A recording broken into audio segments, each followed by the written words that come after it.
That's place. It's good. not like every dollar I make, I'm gonna throw into Zanzibar, but I do think that for some people, this is definitely helping,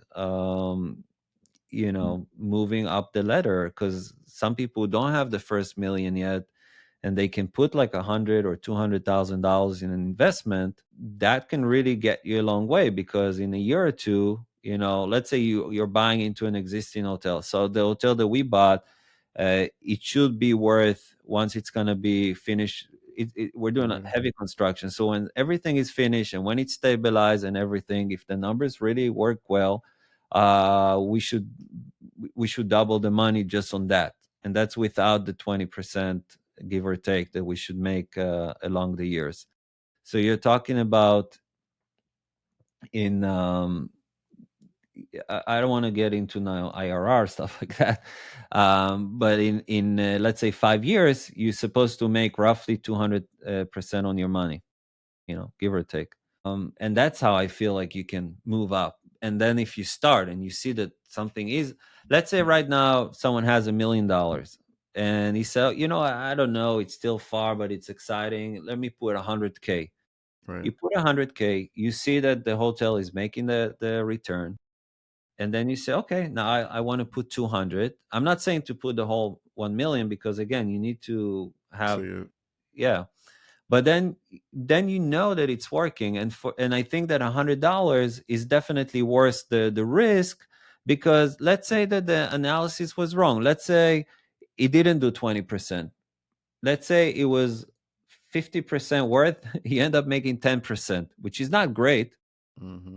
I mean, nobody will go to a third world country for 10%, but you're still making 10%, Right. which is something probably you wouldn't do in a regular investment in United States right now. Or maybe you will, but 10% will be a very good investment here. So over there, 10%, let's say, is not great at all, Mhm. but you're still making it. I don't see how you're going to lose money. And again, it's after you're going to do your homework. That's how I got into it. I have I'm never a person who say no, but again, I'm not also jumping. So for example, now in Guatemala, I know a lady that she's actually building in Lake Atitlir, which is one of the better lakes there for tourism. She's also buying land. She's building kind of like wood cabins for Airbnb. Okay. Return also about 20%, give or take. Hmm. That's Um, good. and Guatemala is nearby. Like it's not, it's a much quicker flight. Right. So I'm not saying no to it, but obviously I want to focus first on one thing, make sure that like it's complete, that I don't need to um, spend so much time and effort into that. Then I can move into the next thing. So I'm not going to jump from one thing to the other. Exactly. But I keep my relationship open. I keep in touch with them. I follow up. I make sure that everything is working well.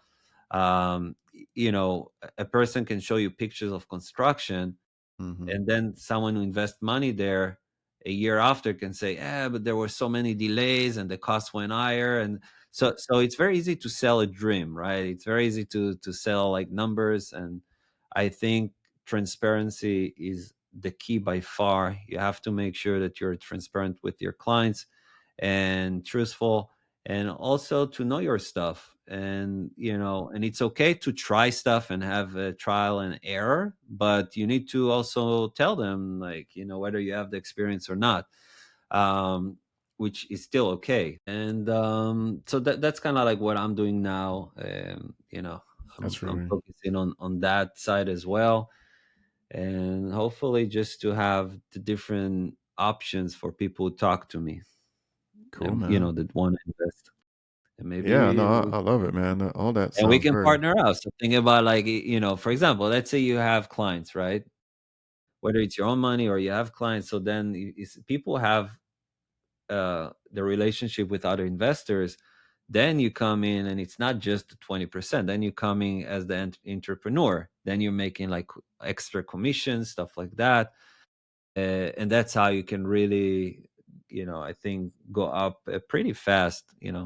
up the ladder if you have the connections.